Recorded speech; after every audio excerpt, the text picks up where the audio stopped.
Don't stop.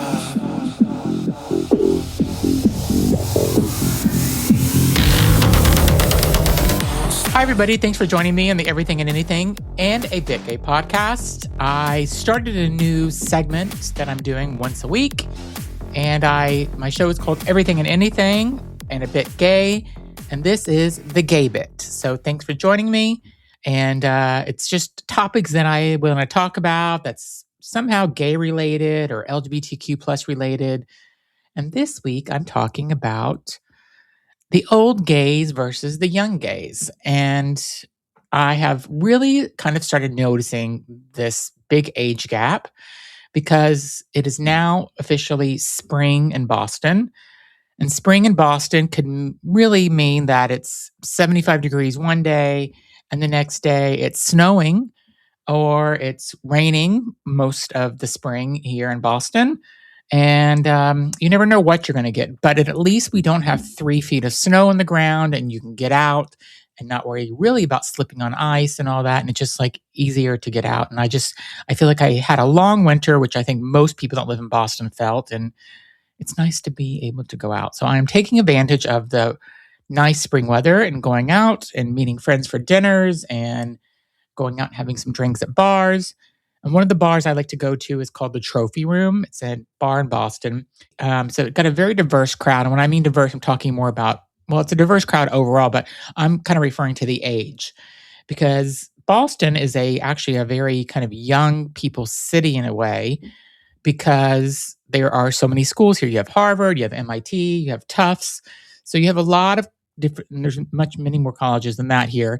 And a lot of people from colleges end up going to the bars here. And yeah, there's just like a lot of young people. And so when you have like undergrads that are in these bars, it keeps it interesting, I think. But you also have just a much older crowd that's in there too. And when I say older crowd, I'm talking older than me. So, and you know, I just went out, a couple of weeks ago or last week, and I was just kind of like scanning the room and just kind of seeing who was there. It's so interesting to see how they're so different. The older gays, the middle-aged gays, which is me, I guess. Yeah, I'm middle-aged, am I? Yes. And then you have like the really young Twinkie or just young gays. And they're just all so different, the way that they act. It's like the gays that are under 30 are not really drinking that much. So when they go out to bars, and I've read reports like online about this, about how they're going out to bars, they're ordering Diet Coke or they're having water, and they're like bankrupting the bars basically because they're not drinking. They're probably doing gummies or whatever. So I think it's just kind of interesting because when I was a young gay in college, you were drinking every night. There's also other drugs that came into play, but really the main thing that you were doing is you were drinking. There were lots of shots and lots of drinks, and I grew up in Miami Beach, and it was a lot of everything happening there. So it was fun. But I just think that we are living in totally 2 different worlds compared to the young gays and the old gays, and just the older gays just grew up so differently. We grew up where there was a stigma about being gay. You had to kind of hide a little more. The bars were different. People were really in person meeting. There was no apps that you could meet on. So there's no Grindr or Hinge or whatever other dating apps are out there. There was none of that happening. Was there even AOL when I was in college? No, there wasn't. So there was like no way to meet other people unless you like really went in person and met them online. I know to some people that are younger, that sounds insane, but it was actually pretty wonderful. You had even texting, like on a phone, like you had a flip phone and you had like one was A, B, and C, and you had to like text like that. It sounds so crazy, and I can't even believe. And I think about this all the time. Like, how did I know how to get anywhere? Because I did not have GPS in my car. And then I remember they had MapQuest, and even like some people at a certain age are not even going to know what MapQuest is, but you would have to like print out the directions to get somewhere. And that was before GPS came on board. So, anyway, I'm really dating myself and making myself an old gay. But back to my point is that the younger gays now need a little bit more visibility. They really identify kind of with social media. They have a whole persona, a brand online, a lot of them. They have a different relationship of being out. Most of them come out even in junior high or high school. And I guess it depends on where you live. So I shouldn't say that everybody comes out that way.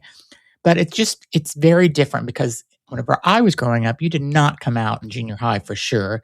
High school was no, for sure no as well. College is when you kind of discover yourself and you start telling friends, but you most likely don't tell your parents until after college, or I don't know, some people never told their parents. And we'll be right back. Okay, now back to the show.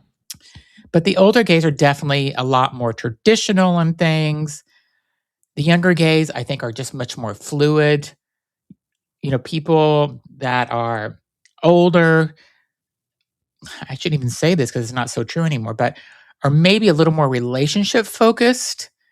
But I don't know. I can't really say that because all of my friends almost are all in open relationships. So I guess they're not. They are fluid like younger gays. So maybe there is maybe everybody's coming together then. I don't know. I just feel like younger gays are also kind of less label driven. Like I love a good Gucci loafer. I don't know if I see like the younger gays, like if they even care about name brands like that really. So I don't know, maybe I need to explore that more. But they definitely do not meet people in person that often. They're meeting people in apps. I think all their friends are met on apps. They're less committed, I believe. There's more, they want to explore more. And just, I think that's, I don't know. Is that good or bad? I don't know. I guess it's just how it is now. I think also younger gays kind of feel maybe more of a pressure because they are compared so easily to other people on their social media and how many followers you have and what your life is like with your videos and your pictures and your reels and all that and your YouTube shorts.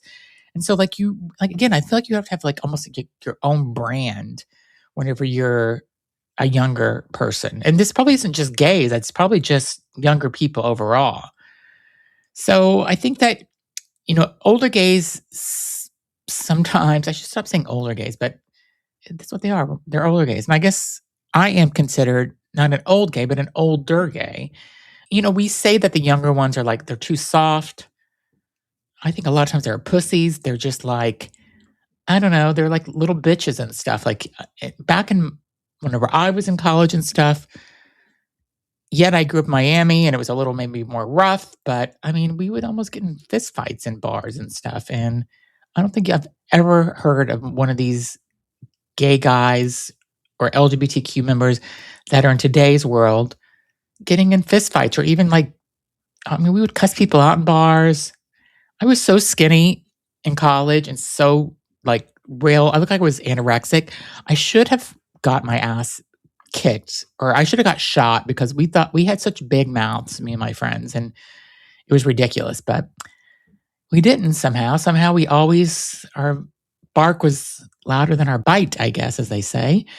And then, I think the younger crowd now thinks that like the older gays are kind of outdated or judgmental. And we are.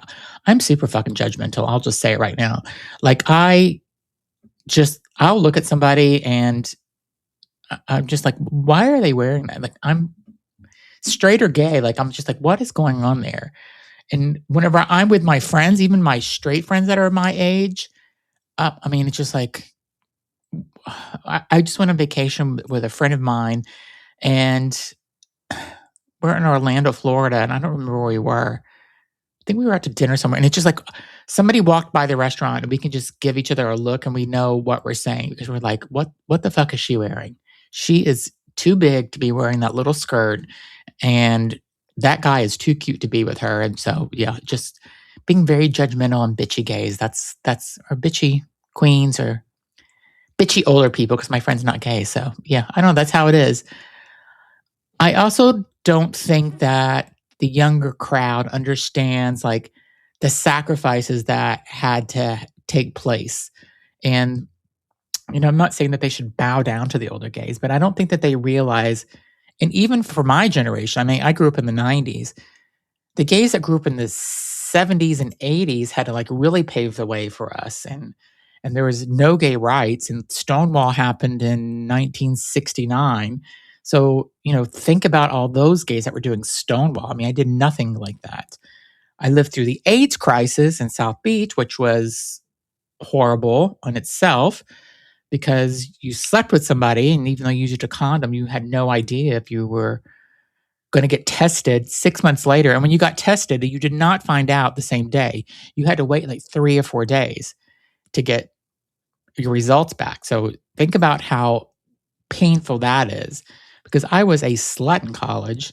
I slept with so many people, and I always used condoms because there was no PrEP or whatever else gay people use now, Doxy, whatever for other things. We had none of that. It was condoms or you're taking a risk. And I just don't think that the younger gays would be able to survive in that world today. I mean, I guess if they grew up that way, they would adjust to it, but the world is just so different now. And I just look at like my friends that are single now that are on, PrEP and Doxy. I don't know what it's called. It's Doxy something. And it's supposed to help. And if you're LGBT, you probably know what this is, but I don't because I don't take PrEP or the Doxy stuff. Doxy is to get rid of all the other STIs if you get them. It's like a morning after pill, but for venereal diseases or STIs. I don't know. Something. I just know that you don't take it every day. And that's all I know. So, but my point is that the younger gays just like really don't have any idea like what it took to survive in the 90s. It was insane. Just again, like the AIDS crisis, you sleep with somebody, you got to wait 6 months or 9 months or whatever it was. You got to get tested. You're waiting 3 to 4 days for the test results. You think about every single person you slept with and you overanalyze it all. And it's just like, it's painful because you're just like, okay, could that have condom could have broke, or I don't know, like 1,000 things could have happened, and you overanalyze it, and it's crazy. And I just knock on wood, I never got anything, and I feel very fortunate. And me and my friend Tony, who grew up in South Beach together, we always say like we are so lucky we never got any diseases or anything because that was pure fucking luck. Because I think there's so many people, not to get morbid, but there's so many people that we were good friends with in South Beach that were just dying. And because they had HIV and it turned to AIDS, and they were, taking these cocktails of medicines that weren't really helping back then and just dying. I mean, my friend Tony had so many people that when he lived in Orlando that died in the 90s from AIDS. So it's just so crazy. Anyway, I'm getting a little morbid there. So let's shift gears and come back. I'll just say older gays, I think, have more of a resilience. They're building a community still. There's a little more depth to them, I think, in a lot of ways. A little more personality. I think younger gays are maybe a little more open with things, have a lot of fluidity. They're, pansexual, or I don't know, just very open relationships, a lot of self-expression. Again, I think there's a little more insecurity where people my age back then, we were much more secure feeling, I think. But we didn't have social media where you were being judged constantly. And I want to say, thank God there was no social media, because the shit that we used to do, I would not want to be captured online and put online. I mean, I had a video camera and I had a film, like 35 millimeter film that you had to take to the drugstore and get the pictures printed. And I have 50 albums on my library bookshelf downstairs. And it's just like we have so many pictures. And it's because I was the historian of our group, and I would go and no, I want to take pictures. I'd bring a camera out all the time, or we'd have the disposable cameras in case we got drunk and lost them. And it was just, there's so many great memories. And I actually went through during COVID and like kind of went through and organized all my pictures and stuff. So anyway, I'm going off topic again and just blabbing. But, at the end of the day, I think that, gay, that maybe we're all the same in a lot of ways. Maybe we just all want to kind of feel seen and be loved and understood. And maybe the younger gays are just looking to be loved and understood a different way. And it's just two different worlds. And as I have been going out to bars, I've been talking to all types of people that have been friendly and different. There's a guy that was 28. There was a guy that was 31, which I consider younger gays. And, they just are maybe living their best life and just, I don't know, maybe that's how I was. And I just wonder what the older gays, whatever I was at 21 or 22 or 25, what they were thinking of me. Because I was a club kid, earrings, belly button ring, platinum blonde hair, crazy fucking outfits and accessories and stuff. And I'm sure they're like, look at that little fucking punk. That's probably what they were thinking. So yeah, it makes me sound really old. Like I sound like what my dad would say when I was growing up, like, what is that rap music when I was listening to Two Live Crew in Miami? Like, what is that? Why are they, that's dirty ass music. And they're like, why are you listening to that? So I don't know. I'm not that bad. Not that old. Anyway, thanks for listening to me. I feel like I did a little rant today, but yeah, I mean, be a young gay, be an old gay, just be yourself. That's how I feel about it. There's such a huge difference. And, maybe I am just a little jealous in some ways that I can't be that young gay anymore. But I also am not jealous because I would not want to be young anymore and have a whole career in front of me and have to do all this shit, especially a career with AI coming out. I feel like no one's going to have a job in like 10 years. And I don't know. I'm happy. I'm happy where I am in my life and at my age, and thankful. So anyway, thanks for listening to the gay bit. This was number 3.